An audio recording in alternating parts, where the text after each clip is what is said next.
Bugungi 16-kungi Farg'ona viloyati Farg'ona shahri etikida bo'lib o'tgan musobaqada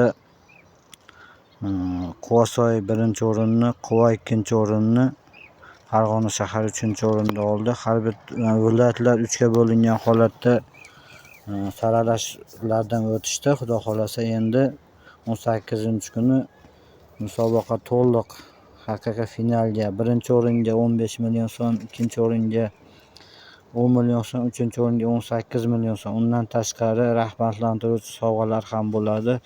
Albatta like bosib, podpiska bosib, kanalimizga a'zo bo'linglar. To'g'ridan-to'g'ri Xudo xolasa o'sha joydan reportajlarda olib boramiz inshaalloh. Instagramda inshaalloh jonli efir qilib beramiz o'sha kunni. Taqdirlash marosimlaridan.